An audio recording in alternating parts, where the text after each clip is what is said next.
So in the last few weeks, there's been some strange videos appearing online, strange articles talking about people who are spitting or licking or doing all kinds of disgusting things into public food that is in the supermarket, and then putting it back on the shelf. And so it's a pretty disgusting subject, but I thought it would be important to talk about it because it seems to represent a lot of things about our society and a lot of things which help us understand how religious people are, and what, let's say, our modern liturgical actions look like.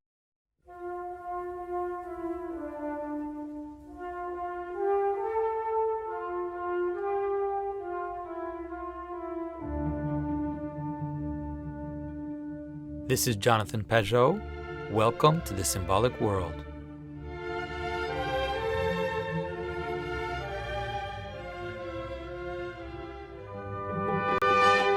So not very long ago, there was a video which showed up online of a guy who was spitting into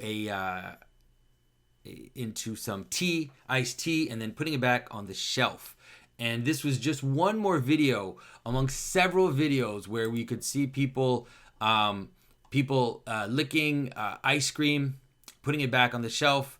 There were different videos of people doing that, and the question became, why on earth would anybody do that? And of course, the first reason, let's say the immediate reason, is because they want to be famous. They just want to attract attention. They want people to look at them. But there seems to be another reason behind that, or let's say a symbolic reason why this particular action is taking place right now.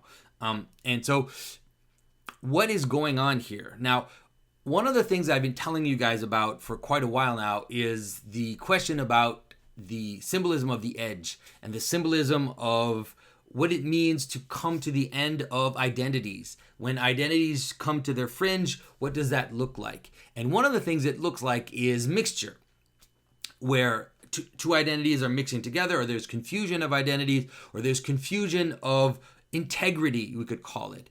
And this is exactly what is happening now. People who want to defile food, which is a bucket of ice cream or something, is an impulse towards mixture, an impulse towards confusion, an impulse towards the mixing of identities. And so you have a bucket of ice cream, which is pure, let's say, because it's in a container, it's closed, it's also being sold, and by licking it or spitting into it or whatever, what you're doing is you're defiling it. And this action of defiling ends up being making it impure.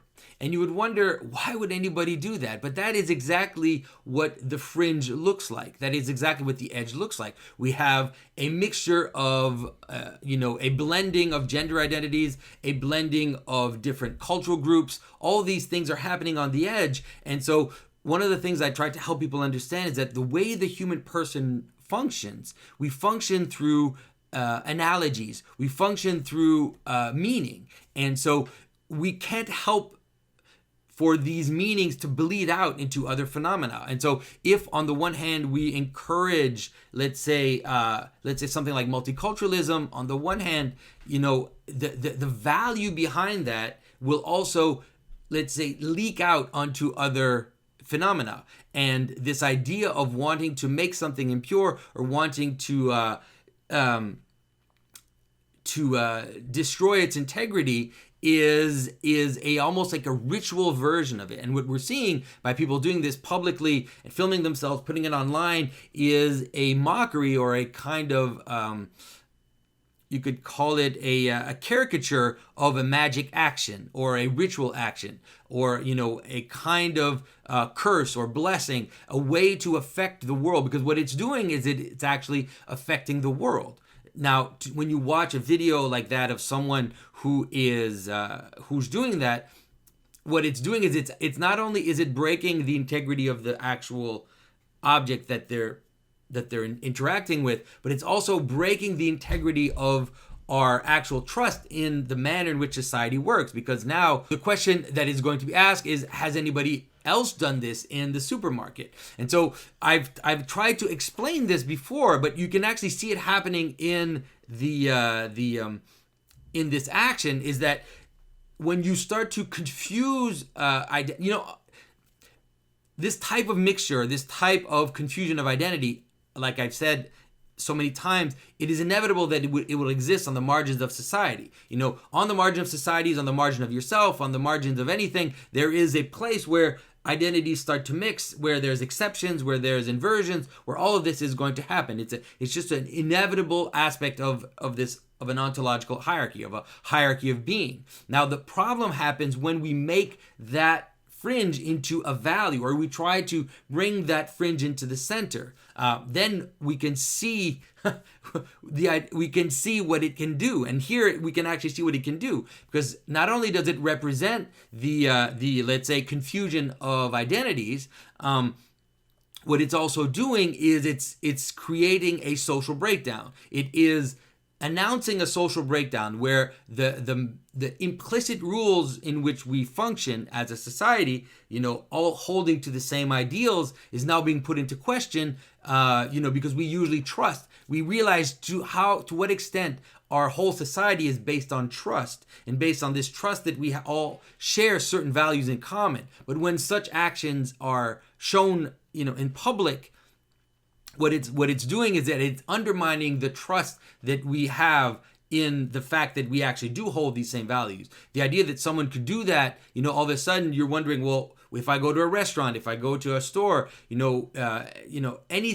of these types of normal activities we do, are they being undermined by someone who wants to defile it, by someone who wants to spit into it or lick it or whatever? And we saw this a long time ago. I remember seeing some images of this pop star Ariana Grande, I think it was, who was licking donuts and then photographing herself. The impulse to do that has to do with what we could call something like the great whore. This image that we have of the great prostitute in Revelations, or in these types of in this type of imagery, is the prostitute, or the whore, is an image of absolute mixture.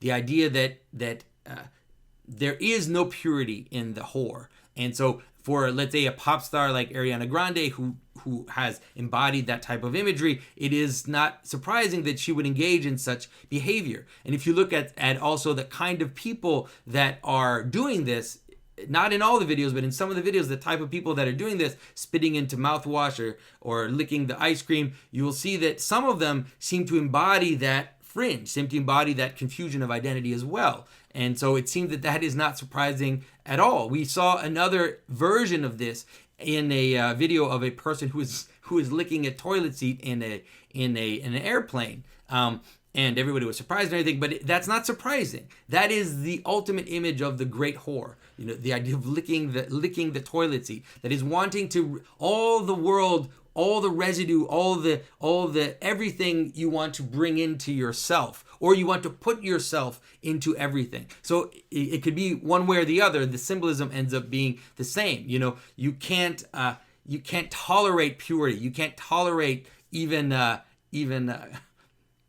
cleanliness is a kind of simple version of it, but the idea of integral identities actually bothers you. You want to miscegenate. You want to create mixture. You want to create some kind of impurity, so that there is no pure identity. There is no identity which can hold.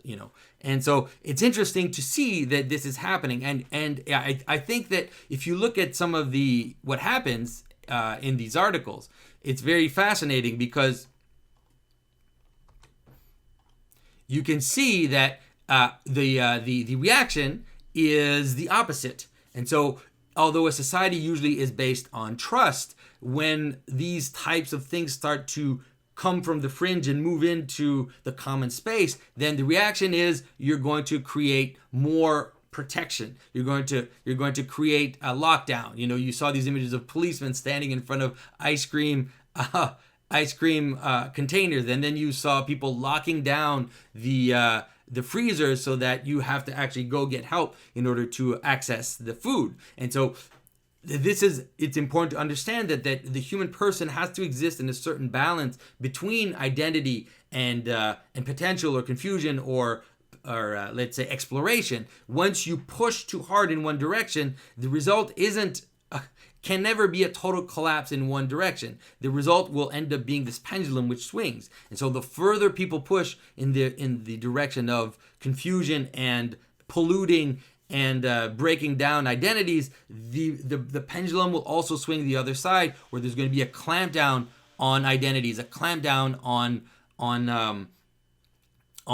protecting the integrity of things. And so we have to be very careful. We have to be careful on both sides not to pull the blanket too hard on our side, because like I said, the pendulum always swings. The human person is made of those two extremes, and so you can't pull too hard on one side as well. And it shows me as well to what extent our society is based on trust, and that we cannot take for granted the implicit structures which hold us together.